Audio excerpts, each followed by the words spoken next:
Hi guys, I wanted to talk about a subject that keeps popping up in our current election cycle, codifying Roe, and I want to juxtapose that with an experience that I had last summer to kind of explain what might happen if that happens and how, how that's going to work for us if we see it on a federal level.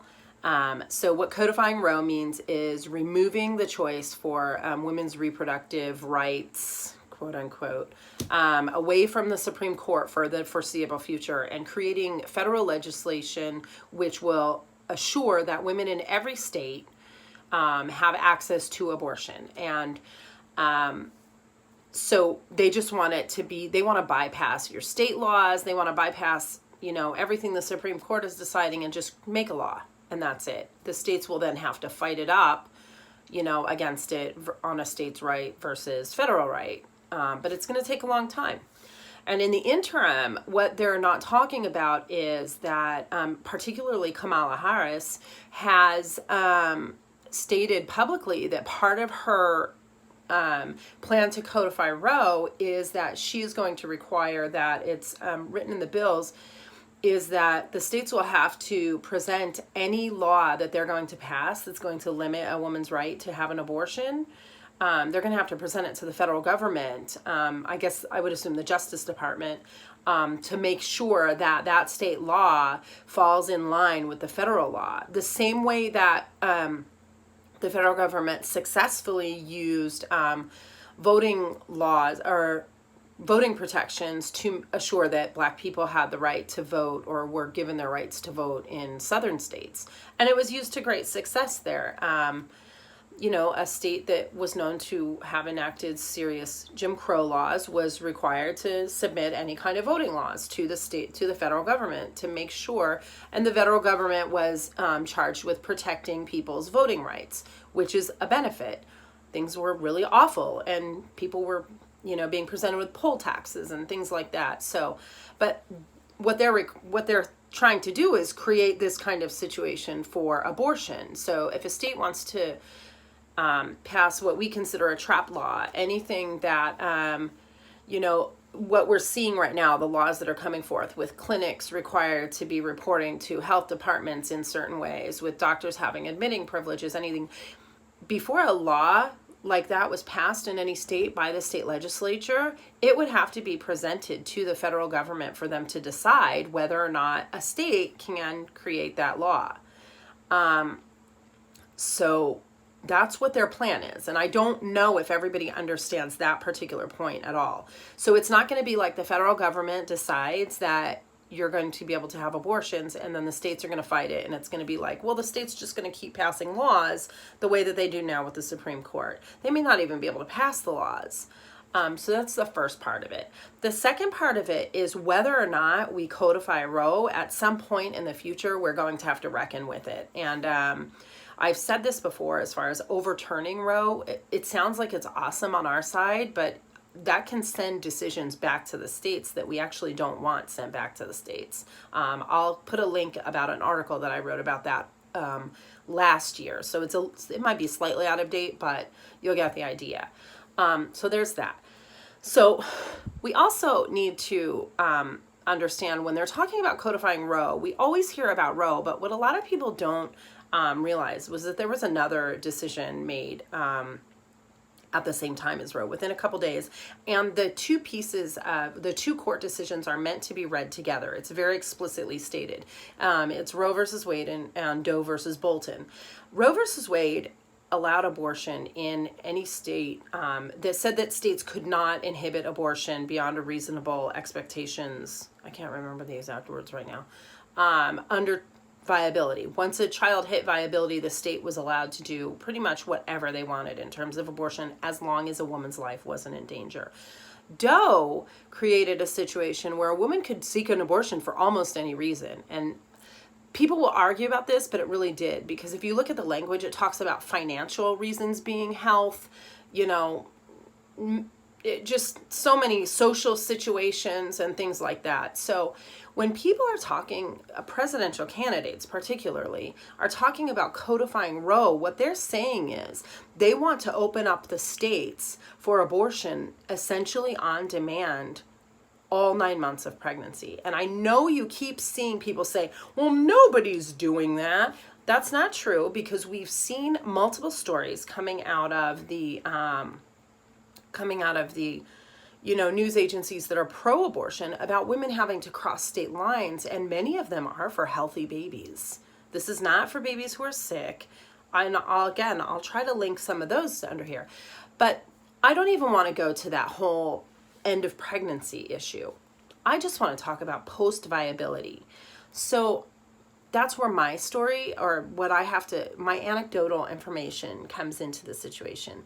So last summer, I actually counseled a woman here in New York, along with a number of other pro-life advocates, some of who are very well known, but I don't want to call anybody into task, because these people are continuing to do work, and I don't want to kind of announce it without their permission, because I don't want to jeopardize anything that they're doing right now. But the woman in question at the time that we started counseling was, pre 26 weeks. Because I know, and then, we counseled her, we were talking to her for a few weeks, etc. And she had gone to a pro-life organization in the city, and they had gone and take her to have ultrasound tests and things like that. Pro-life activists were literally in the room with her when she was getting ultrasounds done. So they knew exactly what was going on. The baby was definitively post-viability, and the baby was healthy. This is what the doctor who was dealing with the pro-life activists and the pro-life, what they saw. She was also seeking care at a major hospital in an underprivileged area in New York City. And this hospital continuously told her that the baby was measuring small for its gestational age, and that she should probably have an abortion. And as the women wavered between dealing with the pro-life people and the pro-abortion people, the pro-abortion side was continually texting her. They were aggressively seeking her out, trying to get her to change her mind. We got her to the point where she said she was going to keep the baby. And then within a couple of days, she just dropped off the radar and nobody heard. And I don't know if anybody else out there is listening to this. When you do any kind of pro-life activism, you know that when the person that you're speaking to stops communicating, it generally means that they've had an abortion. That's just pretty normal. And you always reach out afterwards to make sure they're okay, but that's pretty much, it's pretty standard. So evidently what happened was she did speak to the pro-life activists that she was working with in the city, and evidently she ended up going through with the abortion. And keep in mind, this baby had been seen by an outside doctor multiple times. The baby was 26 weeks gestational age when she was aborted. It was a female. The abortion and hospitalization was 4 days long. She literally had to give birth to the baby. So she was traumatized, and in speaking to her afterwards, it was obvious that she did not feel good about her decision and realized what a mistake that she had made. This was not her first abortion, it was her third. I don't want to get into the whole victimhood or what punishments, and if I see comments like that underneath of this, I'm going to erase them, because that's not the focus of this. The focus of this is codifying Roe means that what's happening in New York, where a baby can be aborted for 26 weeks gestational age, is going to be the law everywhere. Okay, so let's give the pro-choice side the later abortion.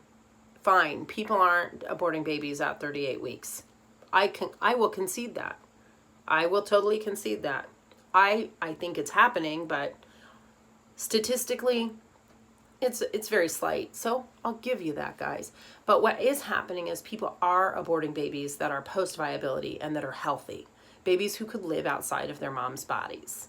So I think we need to really think very strongly about when you're in your polling place and you're making your decisions on who you believe is going to do the best job. I won't ever endorse anybody, and I'm more on the libertarian side of everything for myself. But I will say that voting for somebody who's actively stating that they're going to they're going to create situations to codify Roe is problematic. I understand there are a lot of other issues out there that people see on the pro-life spectrum. That's not what this is about. I'm just saying codifying Roe is going to create a situation where women are going to be able to seek an abortion post-viability and attain one. That's all I'm saying. So just so everybody understands exactly what's going on. And this was a little long. I thank you for sitting and watching it. Again, I'm going to put the video up probably, and then I'll drop some links later because I don't have a lot of time to do this stuff.